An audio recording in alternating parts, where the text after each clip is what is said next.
안녕하십니까. 가정의과 전문의 최조입니다. 오늘 저번에 이제 비만 다이어트 시작했습니다. 오늘 첫 번째 이론으로 가장 중요한 것 중에 하나죠. 인슐린 저항성에 대해서 말씀을 한번 해드리도록 하겠습니다. 인슐린 저항성은 이제 다이어트 하시는 분들 무조건 아셔야 되는 이론 중에 하나입니다.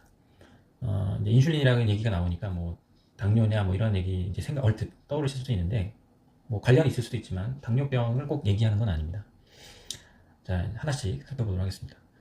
한국 사람은 이제 서양에 비해서 밥을 많이 먹게 되죠. 주식이 밥이니까요. 탄수화물 섭취 비율이 생각보다 높습니다. 따라서 인슐린 저항성이 생기기 쉬운 조건이라고 할 수 있어요. 또 요새는 이제 쌀 소비가 많이 줄고 밀가루 소비, 빵을 많이 드시게 되죠. 카페나 이제 베이커리 가면 굉장히 맛있는 빵들이 많죠. 그래서 안 먹을 수가 없어요. 이 냄새가 너무 좋죠. 또 스트레스 받으면 또 단 거 땡기시죠. 단 걸 또 먹으면 이제 단 거죠. 탄수화물이 많죠. 이 탄수화물과 이제 단 거에 대한 그 얘기를 시작하면서 이제 인슐린 저항성을 얘기할 수밖에 없습니다. 자, 우리가 이제 몸을 사용하게 되면 에너지가 필요합니다. 근데 에너지를 이제 만들 때 우리가 주로 크게 탄수화물과 지방을 사용해서 만들어집니다. 이 부분이 되게 중요해요. 우리는 대부분 이제 탄수화물이 좋은 에너지원이기 때문에 탄수화물을 이용해서 에너지를 만들게 됩니다. 근데 이 탄수화물은 이제 구조적으로 보시면 이런 구조가 돼 있어요. 여기 탄수화물, 카보하이드레이트. 그래서 이 탄수화물은 내 당질과 이제 식이섬유로 이루어진 구조고, 이제 당질을 분해해서 포도당을 만들게 됩니다. 그래서 우리가 아시겠지만 식이섬유는 되게 좋은 거고 많이 먹으면 좋겠다 이런 얘기를 많이 들었죠. 근데 당질은 그렇지가 않아요. 그래서 탄수화물에 들어있는 당질이 문제가 되는 거죠. 조금 더 내려가겠습니다. 그래서 이제 탄수화물을 이제 보시면은 이렇게 글루코스, 프럭토스, 갈락토스 이런 식으로 이제 구조에 따라서 나눌 수가 있습니다. 여기까지 잘 보셨죠? 그 다음에 이 바뀐 포도당을 세포 안으로 넣어줘야지 에너지 원으로 이제 만들어줄 수가 있는데, 이 세포 안으로 넣어주는 이제 물질이 바로 인슐린이라는 호르몬입니다. 이 인슐린이 굉장히 중요하죠. 따라서 이제 뭘 먹게 되면, 특히 탄수화물 먹게 되면 인슐린이 나오게 되고 에너지를 만든다라고 생각하시면 됩니다. 근데 너무 이제 탄수화물을 많이 먹거나 자주 먹게 되면 이 인슐린이 효과가 떨어져요. 그러니까 즉 민감도가 떨어진다는 얘기인데요. 이걸 갖다가 인슐린 저항성이라고 합니다. 굉장히 중요하죠. 이거 꼭 외우셔야 돼요. 인슐린 저항성, 인슐린 레지스턴스라고 하죠. 이 부분이 굉장히 중요하고, 자, 이 인슐린 저항성은 살을 찌게 만드는 아주 큰 주범 중에 하나입니다. 우리도 이제 일을 자꾸 하게 되면 지치잖아요. 근데 그러면 느려지죠. 효율이 떨어진다는 얘기입니다. 그래서 우리가 이제 인슐린을 자꾸 분비를 시키면, 그러니까 탄수화물 자주 먹고 아니면 많이 먹게 되면 인슐린이 자꾸 둔감해져요. 그걸 인슐린 저항성이라고 하는데, 이 인슐린 저항성이 생기면 살이 찌게 되는 겁니다. 여기 보시면은 이제 뭘 먹겠죠. 그럼 췌장에서 인슐린이 분비가 돼요.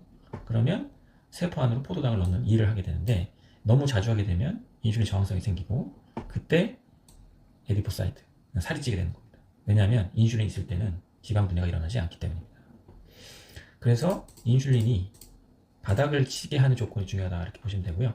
인슐린이 바닥을 치려면 그만큼 탄수화물이 덜 먹거나 아니면 양을 좀 줄이셔야 된다는 거죠. 그래서 저탄식이라는 다이어트 방법이 나오는 겁니다. 그래서 이제 우리가 인슐린을 이제 뭔가 민감도를 다시 만들어 주려고 하면 인슐린이 안 나오도록, 그러니까 좀 간헐적 단식이나 탄수화물 위주의 식사를 단백질이나 지방 위주의 식사를 바꿔주는 것이죠. 그래서 우리가 이제 다이어트를 성공할 수가 있는 겁니다. 자, 근데 문제는 이게 쉽지가 않아요. 왜냐면 인슐린이 일을 안 하면 이제 포도당이 실제로 어떻게 됩니까? 세포 안으로 못 들어가요. 그러면 이 포도당은 쌓이기 시작하고요.